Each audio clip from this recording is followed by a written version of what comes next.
Hey there, aspiring guitarist. I want to do a quick follow up on the DIY two guitar segment I did yesterday of uh, when to go forward with some of your own maintenance and when to refer to a professional guitar tech or luthier. Now, I had two guitars. This is one of them. The other was the Recording King Dirty 30 series that I had was going to put in a sound hole pickup myself, but I was worried about the cable dangling around inside the sound hole and fixing it to the sides.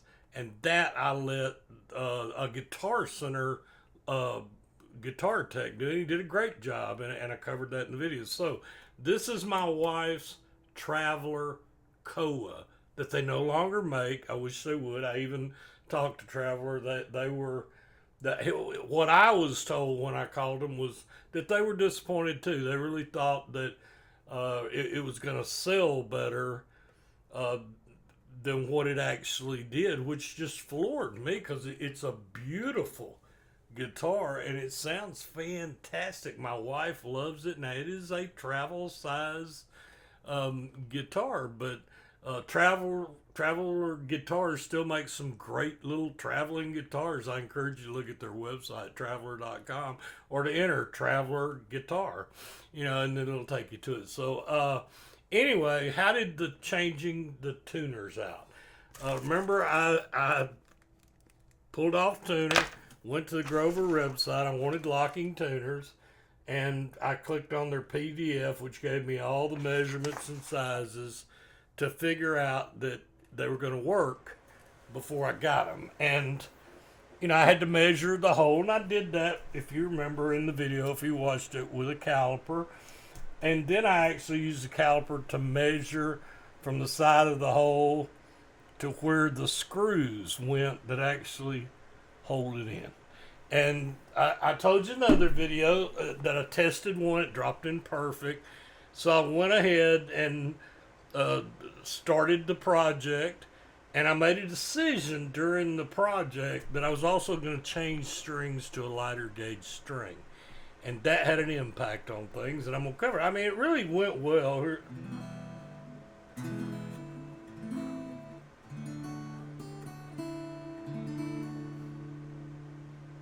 Great little guitar. It sounds great.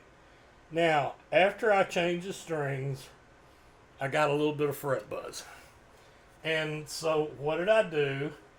I adjusted the truss rod. Now, we're used to seeing the truss rods in a lot of guitars up here with a plate over them.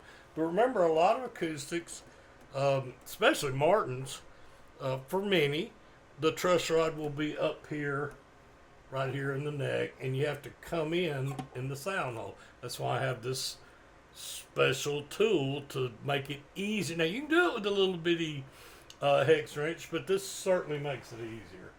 And so if your truss rod's up here at the headstock and you're adjusting and you go and you think clockwise and you think of turning this way. If it's down here, you have to orient your head as well. So what I had to do um, is I made 3/4 inch counterclockwise turns, which affects the neck relief. Because think about it, if you have heavier strings on, which I did before, they're pulling harder. Imagine the headstock being pulled toward the bridge.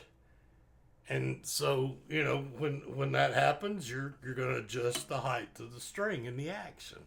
So all I did was made a quarter turn, checked it, got a little bit better, made another quarter turn, got a little bit better, made a final quarter turn, and my buzz went away.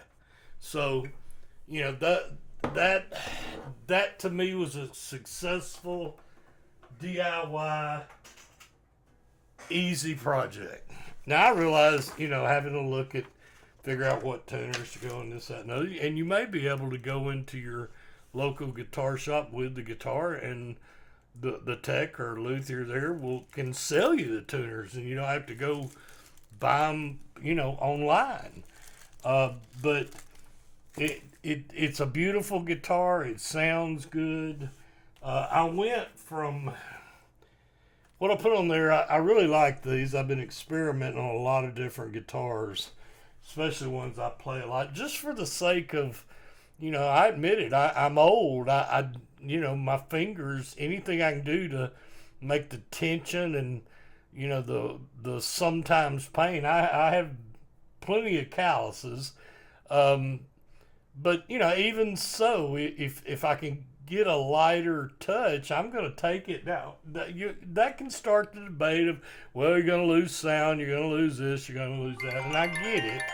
And let me silence that real quick. Okay, and I get it, but I had 1253s on there. Now, not this particular one. I had a EXP16, which was this just coated. It was coated phosphorus bronze. And then I went to these Diodero Silk and Steels 1147. So I went from 1253s to 1147s. A lot of manufacturers will do that to get that boost, I'm not trying to open up the tone, volume, projection, string wars. I think that I always listen to people when they talk about strings and the sounds they get. Strings are a very personal thing that I don't put the same strings on every one of these guitars you see, and you may go, why not? Well, they're different guitars. They have different scale lengths, they have different bodies, they have different lower bouts, they have different waists, and they have different upper bouts. So it's a personal choice. So I just wanted to do a follow-up, let you know it went successful. I think the tuners are beautiful. I really enjoyed that they were locking tuners right off the bat. When I changed it, a lot of people don't realize. I remember the first time I ever heard the term locking tuner, I thought, oh, it's a tuner that somehow locks down and stays in tune. No, it's simply, you see the dial back here. Let me get this up close. And you can see you lock down with this, the wheel. Because what you're doing is when you turn the wheel, it actually comes up through the post, and locking tuners help you to quickly change strings, and you go through the post, and once you're through just a little, then you lock it down, to make it easier to change a string. And so, that's the convenience to me for having locking tuners. The guitar can still go out of tune. It just makes it very convenient to change the strings. That was part of what I wanted. So, to me, it was a big success.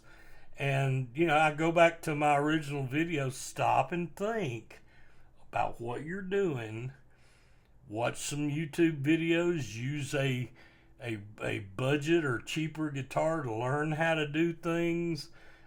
Put some thought into it.